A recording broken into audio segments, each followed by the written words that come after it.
Greater Noida के कसना थाना क्षेत्र में पुलिस ने अपहरण के मामले की जांच करते हुए सट्टेबाजी के रैकेट का पर्दाफाश किया। पुलिस ने गैंग के 8 सदस्यों को गिरफ्तार किया है। पुलिस ने आरोपियों के पास से 26 मोबाइल, 4 लैपटॉप समेत अन्य सामग्री बरामद की है। पुलिस के मुताबिक गैंग के ही 2 सदस्यों ने अपने अपहरण की झूठी साजिश रची थी।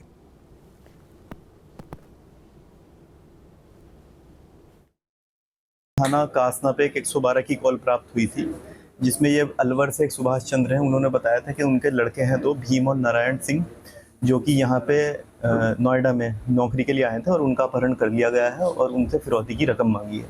इस सूचना को तत्काल संज्ञान में लेके ACP 3 के नेतृत्व में टीमों का गठन हुआ और थाना कासना और SOG की जो टीम है उन्होंने इस पर काम करना शुरू किया। कुछ जगहें चिन्हित हुई और कुछ बिसरख क्षेत्र की, ग्रेटर नोएडा वेस्ट की कुछ हमें लोकेशंस मिली, जहाँ पे हमने रेड करी और वहाँ से हमें लैपटॉप्स, मोबाइल, आधार कार्ड और 8 लोग गिरफ्तार हुए। उन 8 लोग में वो लोग भी शामिल हैं जिन्हें तथाकथित अपराध बताया गया था। वो 2 लोग जिनकी अपहरण की सूचना दी थी वो भी इस बैटिंग रैकेट में शामिल हैं और उनसे कुछ हिसाब के लेन देन में गड़बड़ी हुई थी। उसके बाद उन्होंने ये योजना बनाई थी। ग्रेटर नोएडा कमिश्नरेट पुलिस ने चौंकाने वाला खुलासा किया है, जहां 112 पर पुलिस को सूचना मिली थी कि अपहरण किया गया है, जिसके बाद पुलिस अलर्ट हुई है। पुलिस ने जब टीमों का गठन कर मौके पर पहुंची, जांच पड़ताल की गई तो 8 सटोरियों को गिरफ्तार किया। यानी कि सट्टेबाजी का जो खेल था बड़े स्तर पर चल रहा था। हरियाणा, राजस्थान समेत कई लोग वहां सटोरिया मौजूद थे, जिसके बाद वहां 26 मोबाइल, 4 लैपटॉप पुलिस ने बरामद किया। हालांकि लगातार ऐप के माध्यम से ये सटोरिया बड़े लेवल पर जो खेला जा रहा था। बताया जा रहा है 50 लाख से 1 करोड़ तक पर डे का यह सटोरिया गैंग जो खेला करते थे। हालांकि इस मामले में अपहरण की पुलिस के पास सूचना आई थी। अपहरण की सूचना पर पुलिस मौके पर पहुंची थी। ग्रेटर से तरुण रडाना, न्यूज स्टेट, उत्तर प्रदेश। इस महीने प्रचंड गर्मी की प्रचंडता अपने चरम पर है। भीषण गर्मी के कहर के बीच में इंसान ही नहीं बल्कि बेजुबान भी बेहाल हैं। कानपुर में गर्मी की वजह से तमाम पशु पक्षी परेशान दिख रहे हैं। गर्मी से खुद को बचाने के बेजुबान भी अब पेड़ के छांव का सहारा लेते नजर आ रहे हैं। कानपुर में इस वक्त भीषण गर्मी पड़ रही है और लोग गर्मी से बचने के लिए तमाम तरह के उपाय करते हुए नजर आ रहे हैं। लोगों ने खुद को घर में कैद कर रखा है, AC, कूलर की मदद ले रहे हैं गर्मी को दूर करने के लिए, गर्मी से बचने के लिए। ऐसे में जो पशु पक्षी हैं उनके लिए ये मौसम बेहद ही खतरनाक बन गया है। पशु पक्षी लगातार परेशान नज़र आ रहे हैं। आप देख सकते हैं कि यहाँ पर तमाम बंदर मौजूद हैं जो गर्मी से बचने का उपाय करते हुए नज़र आ रहे हैं। ऐसे बंदर जिन्हें कहीं पानी मिल जाता है वो पानी के पास बैठ कर के ठंडक लेने का प्रयास कर रहे हैं। आप देख सकते हैं कि किस तरीके से यहाँ पर एक टोटी का नल लगा हुआ है और उसके ठीक नीचे एक बंदर बैठा हुआ है, क्योंकि यहाँ पर थोड़ी सी शीतलता है। इसी तरीके से तमाम अन्य बंदर छाया में बैठे हुए हैं।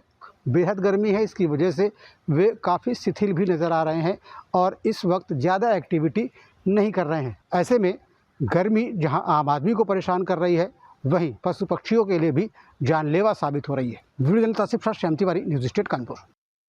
गाजियाबाद समेत पूरे NCR में मौसम सुहाना बना हुआ है। कई इलाकों में हल्की बूंदाबांदी हुई है, जिससे तापमान में गिरावट दर्ज की गई है और लोगों को भीषण गर्मी से राहत मिली है। बीते कई दिनों से लगातार तेज धूप और उमस भरी गर्मी से लोग परेशान थे, लेकिन रविवार सुबह से मौसम में बदलाव देखने को मिला है। आसमान में बादल छाए हुए हैं और तेज हवाएं चल रही हैं, जिससे वातावरण में ठंडक महसूस की जा रही है।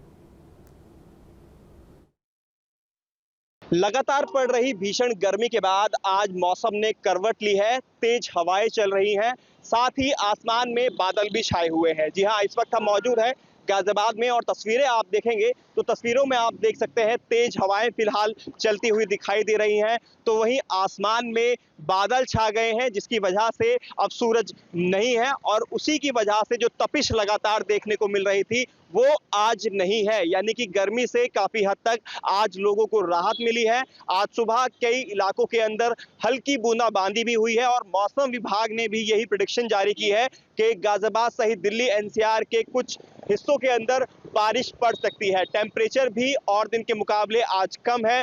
जो हवाएं चल रही हैं उनकी स्पीड भी अच्छी खासी है, यानी कि स्पीड होने की वजह से कुल मिलाकर देखा जाए तो राहत महसूस हो रही है।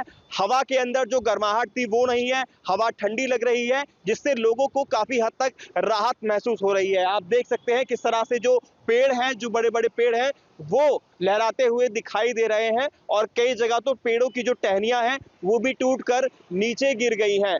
ऐसे में मौसम विभाग साफ तौर पर कह रहा है कि मौसम में करवट आएगी और इससे जो गर्मी पड़ रही थी, भीषण गर्मी, उससे लोगों को राहत मिलेगी और ऐसा होता हुआ दिखाई भी दे रहा है। और मौसम से कुल मिलाकर देखा जाए, जो मौसम बदला है उससे लोगों को राहत मिलती हुई दिखाई दे रही है। जिस तरह से आसमान में बादल छा गए हैं और तेज हवाएं चल रही हैं। वीडियो जर्नलिस्ट सतीश के साथ हिमांशु शर्मा, न्यूज स्टेट गाजियाबाद। और वहीं रायबरेली में सड़क की बदहाली से लोग काफी परेशान हैं। दरअसल जिले मलकेगांव लहरामऊ से हाथीनाशा को जोड़ने वाली सड़क की हालत बेहद खराब है। सड़क पर गड्ढे ही गड्ढे हैं, जिससे गांव के लोग खासा परेशान हैं। ग्रामीणों का कहना है कि सड़क का निर्माण करीब 30 साल पहले कराया गया था, लेकिन इसके बाद से अब तक इसकी मरम्मत नहीं की गई। सड़क की हालत ऐसी हो चुकी है कि एम्बुलेंस तक गांव में सुरक्षित नहीं पहुंच पाती और स्कूल जाने वाले बच्चे रोजाना हादसे का शिकार होते हैं। ग्रामीणों ने बताया है कि उन्होंने कई बार शिकायत की, लेकिन कोई सुनवाई नहीं हुई। गांव के लोग अब चुनाव बहिष्कार तक की बात कहने लगे हैं। उनका कहना है कि जब मूलभूत सुविधाएं नहीं मिल रही हैं तो वोट देने का क्या फायदा। सरकार भले ही ग्रामीण इलाकों के विकास के लिए करोड़ों का बजट खर्च कर रही हो और ग्रामीण इलाकों की जो सड़कों की दुर्दशा है उसकी मरम्मत के लिए करोड़ों का बजट खर्च कर रही है, लेकिन हकीकत क्या है। आज हम रायबरेली ज़िले के सरेनी क्षेत्र के जो लालगंज ब्लॉक है, वहाँ का लोहरामऊ गांव, वहाँ पे हम खड़े हुए हैं। यहाँ पर जानने की कोशिश करते हैं कि ये गांव का मुख्य मार्ग है, लेकिन गड्ढों में तब्दील हो गया है।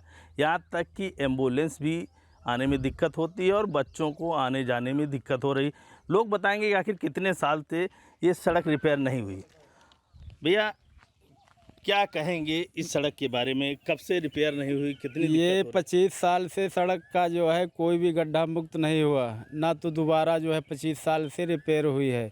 और तो और यहाँ ई रिक्शा आने के लिए तैयार नहीं है, कोई गाड़ी आने के लिए तैयार नहीं है, क्योंकि जो भी गाड़ी वाले आते हैं दोबारा वो आना नहीं चाहते हैं लोहरामऊ में। कितनी परेशानी होती है बच्चों को? परेशानी है कि आए दिन ई रिक्शा यहाँ पलटी मार देता है, जो है पलट जाता है आए दिन। अभी 2-4 दिन पहले भी जो है ई रिक्शा जो है पलटी मार गया है। कोई भी साधन लेके आओ लोहरामऊ आने के लिए तैयार नहीं होता है, गड्ढों की वजह से। गड्ढों की वजह से इतने ज़्यादा गड्ढा हो गया कि अच्छा, आप लोगों ने कहा भी होगा, अधिकारियों से सूचना भी दिया होगा? अधिकारी क्या, प्रधान से भी बोला गया है और जो भी लोग आते हैं उनको भी जो है बताया गया है, विधायक से भी जो है बताया गया है, लेकिन कोई जो है सुनवाई नहीं कर रहा है। भैया कितनी दिक्कतें होती हैं यहाँ पर? बहुत दिक्कतें होती हैं, बच्चों को स्कूल से आने जाने में भी दिक्कत हो रही है इस समय। और यहाँ कम से कम हम जब से जन्म हमने लिया है तब से रोड को इसी तरह देखा है हमने लगातार। और इसमें इसलिए बहुत दिक्कतें हमारे गांव में, जैसे यहाँ इस समय कोई भी हैंड पाइप नहीं है शुद्ध। मतलब इसके गड्ढे कभी भरे नहीं गए? इसके गड्ढे कभी नहीं भरे गए। जब से मेरा जन्म हुआ है तब से इसके गड्ढे नहीं भरे गए। न इसमें कोई विकास हुआ है, न कोई देखने वाला, न कोई मंत्री, न कोई विधायक, कोई यहाँ आया नहीं। गड्ढे हैं, पानी भरा अंदर। नाराजगी है लोगों में? हाँ, नाराजगी है। तो आप समझ सकते हैं कि जिस तरीके से ये सड़क की दुर्दशा है। लोहरामऊ एक गाँव है, बताते हैं कि 30 साल पहले सड़क का निर्माण हुआ था ग्रामीणों की मांग के मुताबिक, लेकिन सड़क की इतनी दुर्दशा है, गड्ढा मुक्त के सरकार बराबर आदेश देती है, लेकिन जो ज़िले में बैठे अधिकारी कर्मचारी हैं और जो नेतागण, उनकी हिला हवाली के चक्कर में इसको न रिपेयर किया जाता है, ना इसे और भी मरम्मत किया जाता है, जिसके चलते लोगों को दिक्कतें होती है। एम्बुलेंस आने में, बच्चे जो स्कूल जाते हैं उनको दिक्कतें होते हैं, हादसा भी होते हैं। जहाँ भक्ति है हर शब्द में, कथाओं में छुपे हैं दिव्य रहस्य और ज्योतिष देता है जीवन को दिशा। धर्म से जुड़ी हर बातों को जानने के लिए हमारे चैनल स्तुति को सब्सक्राइब करें। चैनल पर जाने के लिए इस लिंक पर क्लिक करें।